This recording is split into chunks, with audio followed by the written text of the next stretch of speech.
We're at the Mishnah, the bottom of Mem Amud Beis. Zog the Mishnah, Ein neisnen kemach l'toich hareises. Don't add flour to hareises. We're not talking here about the hareises that's used for the Seder, although it could be referring to that as well. But it's talking b'chlal about a dip, an acidic dip that they used to use in those times that had vinegar in it as well, as we'll see in the Gemara. And don't add any flour to it, because the flour could become chametz. You'll make the whole dip chametzdik. Or to mustard. Or you have a mustard dip, don't add any flour to it. Vim nasa, and if you did add it, yochel miyad, eat it immediately before it becomes chametzdik, and then you're fine. Rav Meir says, no, don't eat it right away. If you can allow a person to eat this right away, what happens if another time he'll eat it a minute later, he'll forget to eat it right away? So Rav Meir says, once you added the flour, don't eat it. Now the Gemara brings up a whole different Mishnah brings up a whole different subject, but there's a small connection here in the end about a dip. But really this is a whole different subject. You're not allowed to cook the carbon Pesach. One of the things about the carbon Pesach is that it has to be tzli eish, has to dafka be roasted. So you're not allowed to cook it, loy b'mashkin, not in any juices, v'loy b'mei peiris. Mashkin, it refers to like not necessarily juices, but like wine, oil, or honey, and not any other juices as well. So the chiddush of this Mishnah is, as we'll see in the Gemara, in the pasuk it says, don't cook it in water. So the Mishnah is coming to tell you, not only not to cook it in water, but even if there's no water, you're not allowed to cook it in any juices. Aval sachin u'matbil noiseh behen. You are allowed to apply any of these juices on it. You're allowed to spread juices on top of it, or dip it when you're eating it. You're allowed to dip it into these juices. Only not cooking it. That's the problem. But if you baste it, here it says baste it. So if you baste it, I mean then you're cooking with it. Then it's allowed, correct. But not to cook it in that, right? If when you're roasting, that is exactly when you're roasting it, and you're just smearing on top of it, that's allowed. Mei tashmishe shel nachtaim, the water that a baker uses to wash off his hands. A baker's hands are doughy, and he wants to rinse off his hands with some cold water. So that water becomes chametzdik. So you have to spill it out, mipnei shein machmitzen, because it makes the water chametzdik. So don't keep it. The water is going to, if you leave it around, it's going to become totally chametzdik. You have to spill it out immediately. Zok the Mishnah, zok the Gemara, Amar Rav Kahane, machloikis l'teicha chardel. The machloikis in the Mishnah, whether you're allowed to eat this dip once you placed flour into it, is only regarding chardal, only regarding mustard, which is very sharp. But when you pour it into chareises, put flour into chareises, divrei kol yisarif miyad. Everybody says that you have to burn it right away. So Rashi says this. The difference is chardal is a mustard, it's sharper, and therefore it's not going to become chametz very quickly. In the chareises, it's not as sharp, it could become chametz much quicker. Over there, everybody agrees that you have to burn it right away. Tanya nami hachi, we learned this clearly in a brayse. Ein neisnen kamach l'teicha chareises. You don't put flour into your dip of chareises. Ve'im nasan, if you did, yisarif miyad, you burn it right away. L'teicha chardel, if you put it into chardel, into mustard, Rav Meir yisarif miyad. Rav Meir says this as well has to be burnt immediately, but v'chachamim oimrim yochel miyad. The chardel is sharper, won't become chametz right away, so you can eat it right away. Amar Ravona Bereid Rav Yehuda, Amar Rav Nachman, Amar Shmuel, Halacha kedivrei Chachamim. We paskin like the Chachamim that you could eat it right away.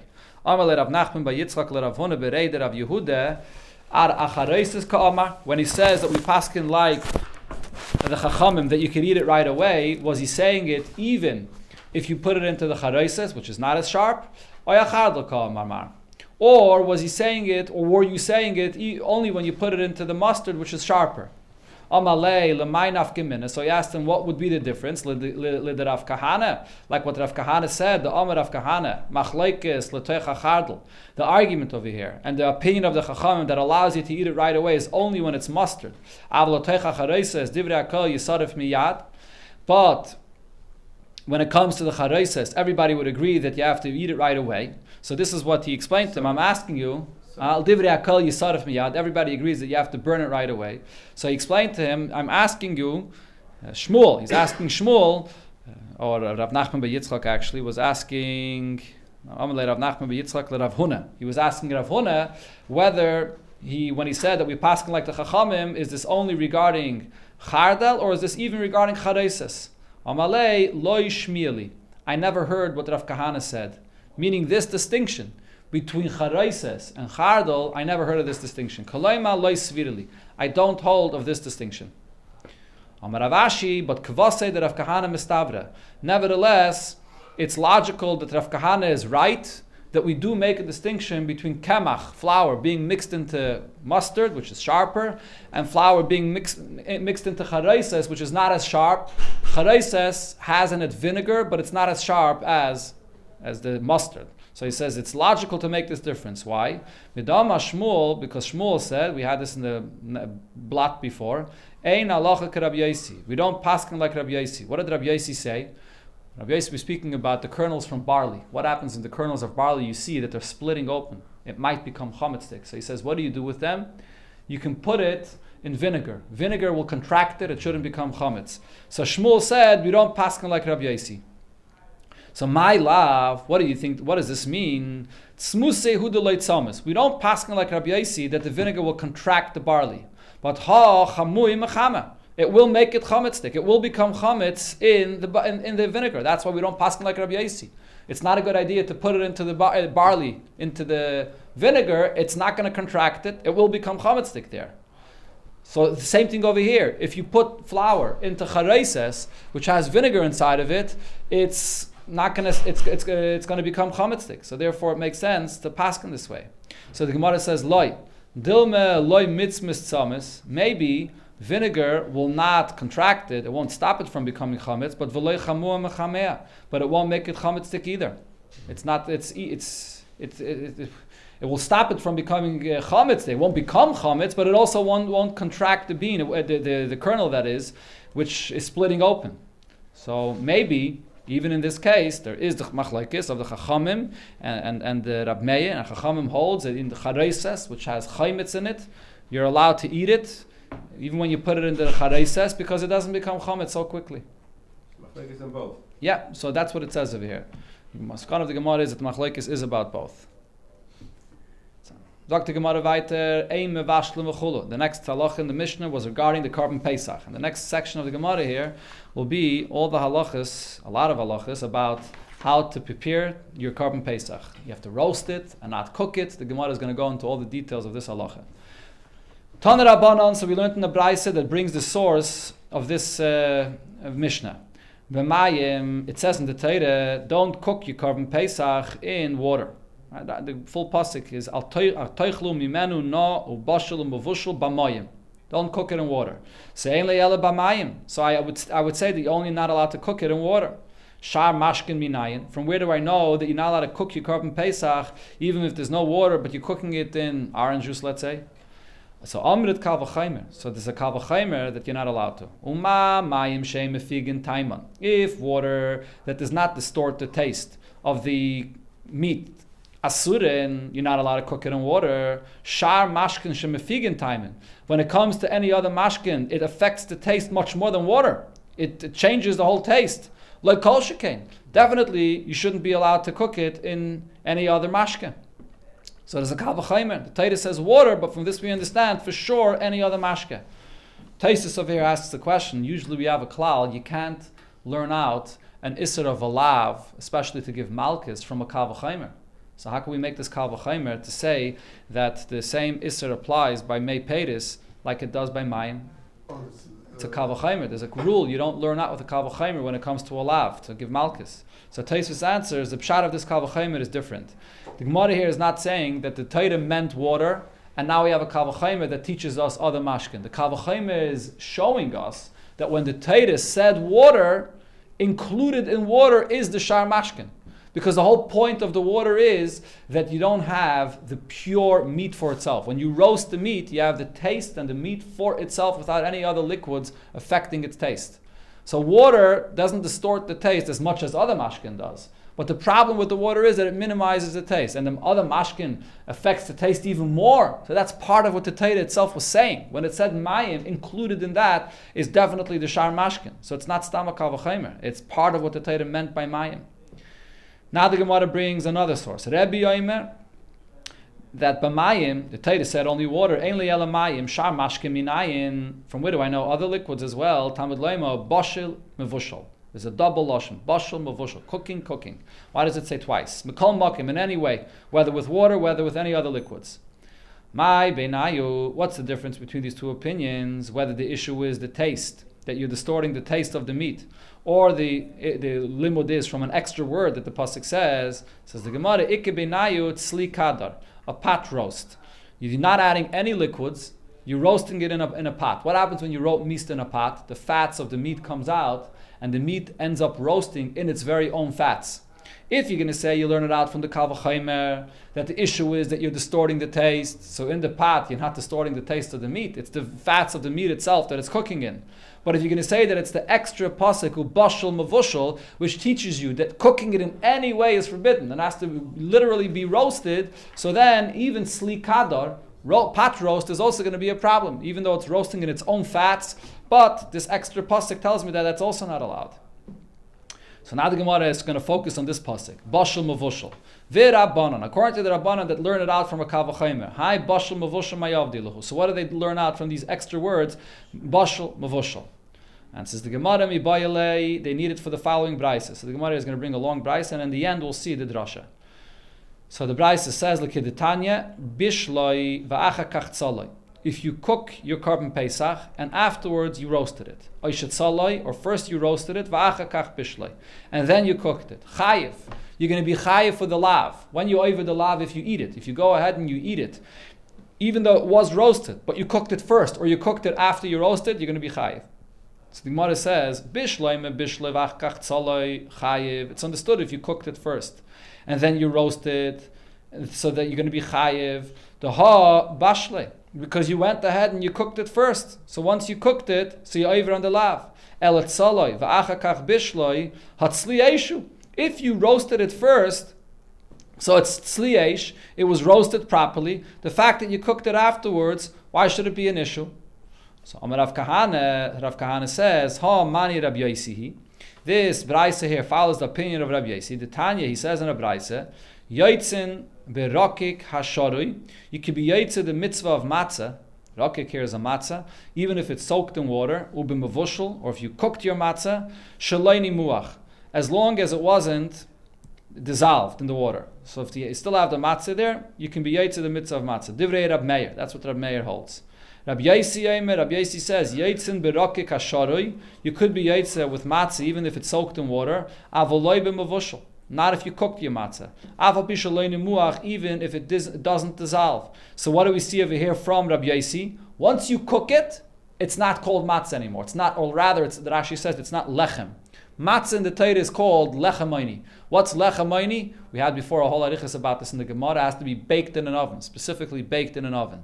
So what it's saying over here is even if you did bake it in an oven, but then you go and you take your matzah and you cook it, now it's not called lechem anymore. It's like a cooked dish. So therefore you're not going to be yaitz the mitzvah of matzah. So just like Rabbi Yosi says that when you cook it, it loses its name matzah or lechem, the same thing is also with the korban pesach. Even though you did roast it, but if you cook it after you roast it, it's not a roasted meat anymore. Now it's cooked. So the status of it changes. So what do we see over here? 1 second. So the Gemara is saying that from Rabbi Yosi, we see that once you cook it, it changes the status. Now Ula says a different shot. Even according to Rab Meir, we can say that once you cook it, it's going to be an issue. But regarding the korban pesach, shani hacha the amakra ubashal mevushal mikol makim. By the korban pesach, if you cook it afterwards, the reason why it's not going to be good, even though you roasted it before. And according to Rab Meir, if you cook something after you bake it, it doesn't change its status. So the same thing should apply over here, that if you cook the korban pesach after you roast it, it shouldn't change its status. But there's an extra pasuk. The pasuk says, "Ubashal mavushal mikol makim." Whether it was cooked before, whether it was cooked afterwards, after you roasted it, it doesn't matter. You're going to be over the lav if you ate it. So this is what the extra pasuk is teaching me according to the Rabbanan. Rabbi says what it's teaching me is, even if you cook it in other juices, in other liquids, and the Rabbanan say that it's coming to teach me in any way that it was cooked. If it was cooked before roasting, cooked after roasting, in either way, you're going to be over the lav. Tana Rabbanan, we learned in the Brayset, Yachol tzaloi kol tzarkai yehei chayif. I would think that if you roasted it completely, And so Rashi explains, roasted it completely means that you burnt it. It's not roasted meat, but you mamish burnt your Korban Pesach. So I would think that you would be chayiv as well on a lav, because you didn't roast it, you actually burnt it. The Torah says, Al teichlu leiseichal ki imtzli eish. Don't eat it anything other than roasted. So burning it is also not eating it roasted. So maybe you would be chayiv for that as well. Talmud loy mal teichlu mimenu no. Do not eat it no. No means partially roasted, which the Gemara is going to discuss soon. Ubashal mavushal b'mayim. And do not eat it when it's cooked in water. No ubashal mavushal amarti lecha. The lav is only if it's partially roasted or if it's cooked in water. But v'loy shetzalei kol tzarka. Not if you totally burnt it, even though you weren't mekayim the mitzvah properly. You're not supposed to burn your Korban Pesach, not only because it's not tasty, but because you're supposed to eat it roasted and not burnt. And by the way, that's the whole inyan of roasting the Korban Pesach. What's the reason behind this mitzvah that you're supposed to roast your Korban Pesach and not cook it, or over here we see not to burn it? So the Rebbe brings in a sicha in Chelik Lamed Aleph, and a sicha there in Parshas Boy, from the Chinuch, that says that the point is, this is the derech of Malachim. A derech chedus. You eat roasted meat, that's the most tasty meat, the geschmackste meat. It's not with water that gets rid of the taste of it, it's the most tasty meat, and therefore the whole inyan of Pesach should be derech chedus. So therefore the same thing also, l'chatchila, to be mekayim the mitzvah, you can't burn it. But you're not over the lav though. The lav you're not over because in the Torah it says, bashal mavushal b'mayim, and no, that's the only time when you're over the lav. So the Gemara says, Heichi dami, what would it mean when a person is over roasts it? Amar Ravashi, the shavya charucha. He made it like burnt coals, basically. It's totally burnt. Then you're not going to be yaitz the mitzvah. Tana Rabbanan and Abraisa we learned in the opposite extreme. Yochel ochal kazayas chai. I would think that if you ate a kazayas of the Korban Pesach that wasn't cooked, it wasn't roasted properly, that is, and it's raw, yechayev. So you'd be chayiv for the lav as well, because you didn't eat it roasted. Talmud loymar, the pasuk says, Al teichlu mimenu no ubashul u'mavushul. Do not eat it partially roasted or cooked. No ubashul amarti lecha. The lav is only in these two cases, but v'loy chay. If it's raw, you're not over on the lav. Yochel yehi mutter. So I would think that you don't have to roast it, that you can eat it raw as well. Talmud loymar ki im tzli eish. It has to be roasted. Heichi dami, how? No. Now the Gemara asks the isser of no, which means partially roasted. What is a case of what's considered to be partially roasted? Amar Rav Keda Amri Parsiim. What the Parsiim refer to this is avarnayim. Avarnayim is half roasted. Half roasted is like when you have rare meat. When you roast your Korban Pesach, you have to make sure that it's properly roasted. On one hand, it can't be burnt too much. On the other hand, it can't be raw, so there should be a kazayas of it that's raw. It has to be properly roasted. A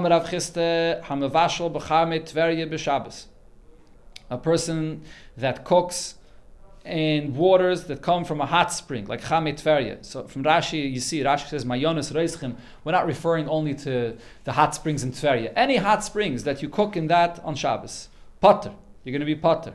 What's the reason? Because it's not, the hot springs do not come from fire. In the Torah, when it says bishul, it means cooking in fire or anything that gets its heat from fire. But the Chame Tverya is a natural heat without fire, so that you're not chayav for. But Shabbos you potter, but Pesach, the Korban Pesach that you cooked in Chame Tverya, shebishle b'Chame Tverya, chayav. You ate the Korban Pesach, you didn't roast it, and you cooked it in the Chame Tverya, for that you will be chayiv. Why would say the same reason of Shabbos? So the Gemara asks right away, Maish, no, what's the difference? B'Shabbos, the lav, toil this eshu. When it comes to Shabbos, because the Chame Tverya is not heat that comes from, it's not a derivative from fire. Be'inon, that's the only time you chayiv veleka, and you don't have a derivative of heat from fire, and therefore you potter. Pesach nami, lav toil this eshu. It's not heat that comes from fire, so it's not bishul. The issue is bashal mavushal, but this is not called bishul. Fine, you weren't yaitze the mitzvah of tzli eish, true, but it said over here that for the Korban Pesach that you're going to be chayiv. Why are you going to be chayiv if you didn't cook it? In the Torah, cooking is only something that's in a derivative from fire. So the Rava answers, my chayiv diktani. When it says chayiv, it doesn't mean that he's over on the lav. It's not really cooked.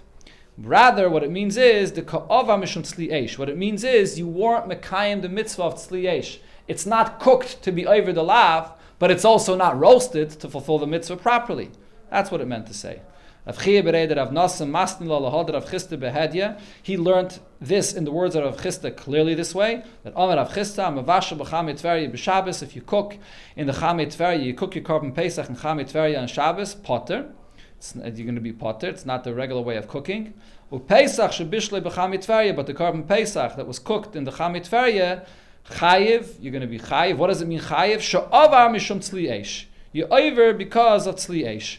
But you're not over on the lav of al teichlo mimenu bashal mevushal. Okay, so I mean, when it says Chamei Tveria, going back to the point I mentioned before, we're not only talking about Chamei Tveria, because if we're talking about Chamei Tveria, you can't bring your korban Pesach to Tveria. Korban Pesach has to be eaten dafka in Yerushalayim.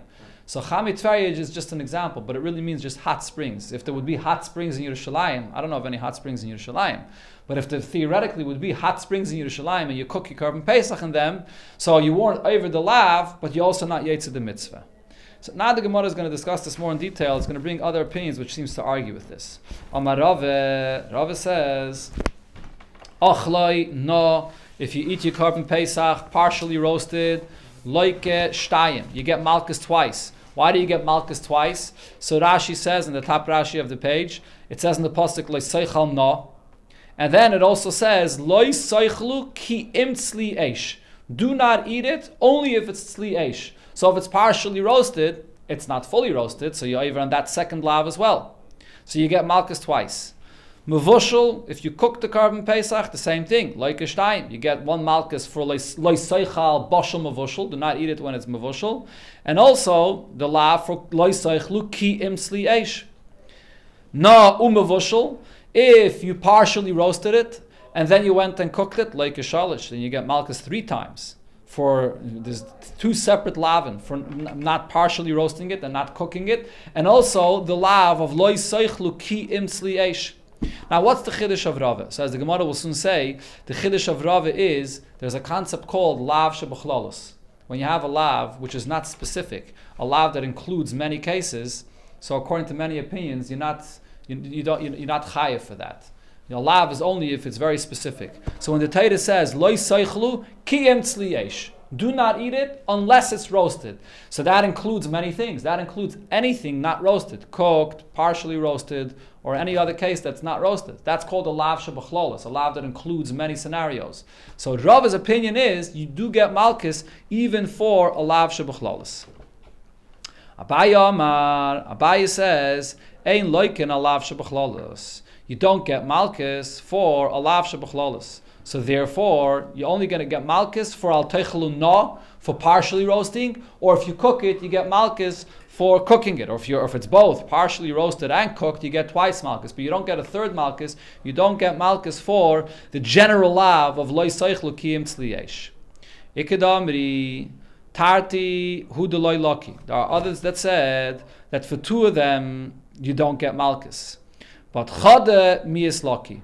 But for 1 of them, you will get malchus. So Rashi explains, what the Gemara here is saying is that if you cook it in water, with fire, so then you're not going to get malchus for this general lav. You're only going to get malchus for cooking it. If you partially roast it, you're only going to get malchus for partially roasting it. You're not going to get malchus for the general lav. However, if you're going to cook it in Chamei Tveria, so over there you're not getting malchus for cooking it, you're not getting malchus for partially roasting it, because you're not cooking it in a derivative from fire. Over here, everybody agrees that you will get malchus for the general lav of lo seichlu ki im tzli eish. That's one opinion.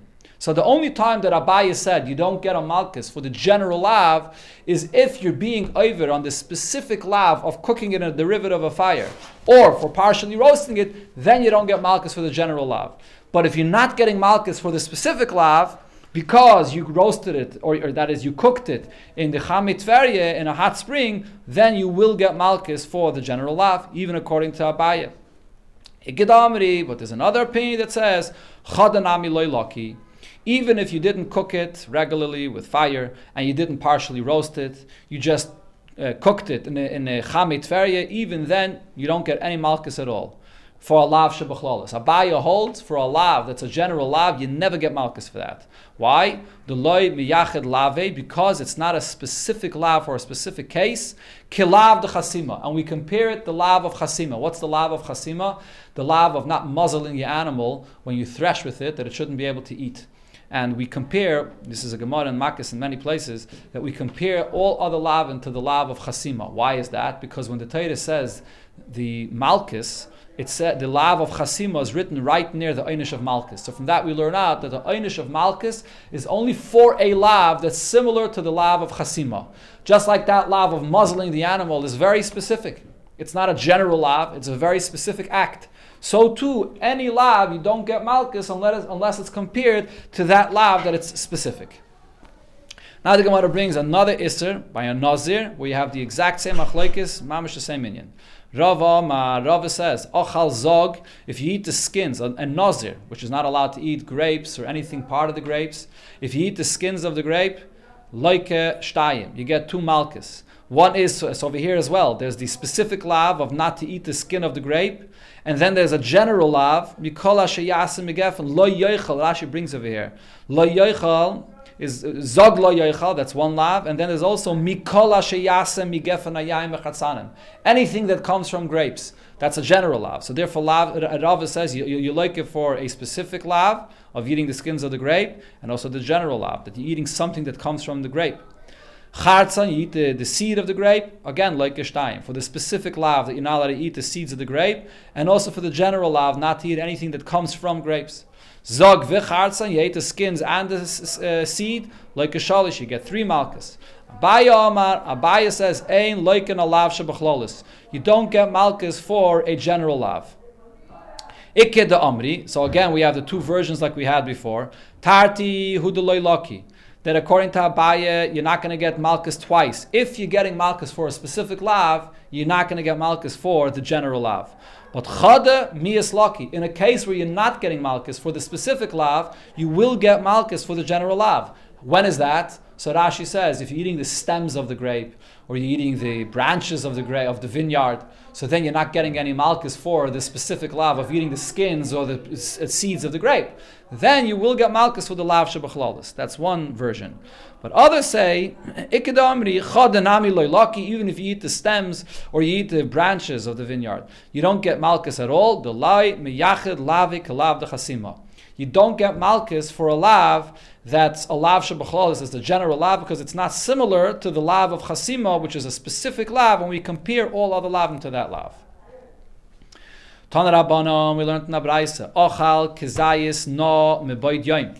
You ate a kezayis of the korban Pesach, only partially roasted, but not at night, at the time of the mitzvah, you ate it during the day.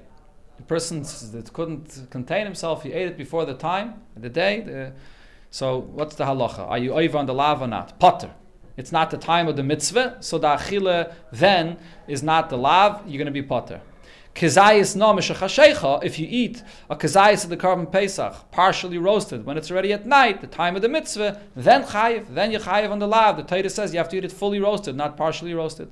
Achal kezayis tzli meboid yoim, if you eat a kezayis of the korban Pesach, fully roasted by day, loy pasal atzmei b'bnei chabura, you didn't pass yourself of joining the group with the korban Pesach. Rashi here brings the halacha by the korban Pesach is it has to be eaten in a group. And you can't join 2 different groups. Once you join one group, you can't join another group. You can't be part of 2 different groups of the korban Pesach. So if a person eats from the korban Pesach alone, separate from the group, he won't be able to join the group anymore.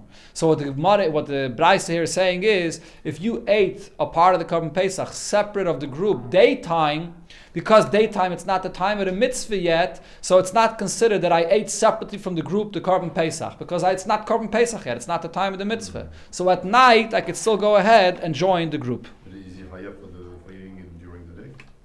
No, there's no. I mean, you're not supposed to eat it during the day, but he ate it roasted, but he didn't pass himself of joining the group. Kezayis tzli mishachashecha, but if a person went and ate a kezayis of the korban Pesach separate from the group at night, at the time of the mitzvah, so now pasal atzmei b'bnei chabura, he ate it, he separated himself from the group, he can't join the group anymore. Tanya Edach, and a different brayse we learned the same subject, but here in the different brayse it explains this more in detail. Yochel, I would think, Ochal Kezayis no mibaydayin. If you ate a Kezayis of the Korban Pesach, partially roasted by day, Yehei Chayiv, I would think that even then you would be Chayiv for the lav, eating it partially roasted. And Vidinu, I would make the following Kavachimer. Uma b'shah sheyeshne b'kum achayil tzli. If at night time, when the Torah says that you could eat from your Korban Pesach, or there's a mitzvah to eat from your Korban Pesach, and you eat it roasted, Yeshna b'bal teichal no. So then the Torah says that you should eat it only roasted and not partially roasted. B'shah she'eine b'kum achayil tzli. At the time when you're not supposed to eat it yet at all, when there is no mitzvah to eat it yet at all, not even roasted either. So ein din sheyeshna b'bal teichal no. So since you're not supposed to eat it at all, so for sure this is a time that the issur of eating it partially roasted should apply as well. So therefore I would say that maybe when you eat it before the night, for sure the issur applies that you shouldn't eat it at all and you shouldn't eat it partially roasted. Oiloi, and the Braisa continues and says, or maybe I could even actually go a step further. And I could say that maybe the issur of eating it partially roasted is only by day and not by night. And the Braisa explains why I would say that. At the time, daytime, before the lav applies, before the mitzvah applies, that is, before the mitzvah to eat it roasted applies, I would say, Yeshnoi b'bal teichal no. Then the Torah is telling you, don't eat it partially roasted before it comes to at night. In other words, a person is roasting his korban by day, and he wants to taste it before it's fully roasted. So it's telling you, don't eat it partially roasted by day, before it comes to the time of the mitzvah by night when it's fully roasted. Maybe that's what the Torah means. But b'shah sheyeshne b'kum achayil tzli, at night when you have the mitzvah to eat it fully roasted, maybe then eine b'bal teichal no. Maybe then the lav of not eating it partially roasted doesn't apply. Va'al titma, do not wonder about this, if we would say so. Shaharei, because I would say as follows: Hutar mechloloi eitzel tzoli. The Torah is saying that you're allowed to eat it, and you should eat it when it's roasted. So there is a way that you're allowed to eat it. So maybe then, when the Torah says that you're allowed to eat it, the lav of not eating it partially roasted doesn't apply. Before then, when the Torah is not allowing you to eat it yet, you don't have the mitzvah to eat it yet, maybe only then the Torah is telling you that you shouldn't eat it partially roasted. Therefore the pasuk says, Al teichal mimenu ubashal umavushal b'mayim ki'im no, and bashal umavushal b'mayim, do not eat it partially roasted, do not eat it cooked in water. Ki'im tzli eish, you should only eat it roasted. So the Gemara now explains, the Braisa explains, when it adds ki im tzli eish, she'ein tamad loima ki im tzli eish. It didn't have to say ki im tzli eish. It already says over there in the pasuk before that you should eat it tzli eish. If you look at the full pasuk, it's quoted here on the side. It says before va'achlu sabasa balayla azeh tzli eish. So why does it have to write again ki im tzli eish? Ma tamad loima ki im tzli eish. It's coming to tell you b'shah sheyeshne b'kum achayil tzli. At the time when you have a mitzvah to eat it roasted, which is at night, yeshne b'bal teichal no. That's the time when eating it partially roasted is the lav. B'shah she'eini b'kum achayil tzli. But during the day when you don't yet have the mitzvah to eat it roasted, eini b'bal teichal no. Then the lav of not eating it partially roasted doesn't apply. Rabbi, now the Braisa brings another drasha on the pasuk. Not exactly connected to what we said before in the Braisa, but another drasha on this pasuk. Rabbi says, Ekra ani boshel. The Torah could tell me not to cook it. Ma tamad loima mevushel. Why does the Torah write a double lashon, boshel and mevushel? Sheyachal, because I would think, maybe only if it was cooked at night, then you're not allowed to eat it. Cooked. Maybe if it was cooked during the day before the time of the mitzvah, minayin. How do I know that also is not allowed to be eaten? Cooked. Whether it was cooked by night, whether it was cooked by day, you're not allowed to eat it cooked. That's what we learn out from the double lashon. So the Gemara asks on it, but v'ha bashal mevushal. Your question is about the double lashon of bashal mevushal. We spoke about this before already. Afkei Rebbe learned out from this litzli kadar, that you shouldn't even have a pot roast as well, even though there's no water, there's no other liquids there. It's also a problem. That's the double lashon of bashal mevushal. Or l'shar mashkin. Or we're also learning out that you shouldn't use it with other, you shouldn't cook it with other liquids. So why are we saying now that there's another drasha we learn out from this double lashon, even if it's cooked during the day? Says the Gemara, we could learn out both from here. Why? Because in Kain, le mikra, oi bashal, bashal. The Torah could repeat the same word twice to teach that to me. Oi mivushal, why does the Torah change the language? Oi mevushal, mevushal. The Torah could use the same language twice, either bashal, bashal, or mevushal, mevushal. My bashal, mevushal. Why does the Torah switch the language? The switching of the language, shamit minotarti. This teaches me something else. It teaches me that even if it was cooked during the day, you're also not allowed to eat it cooked in that way. Okay.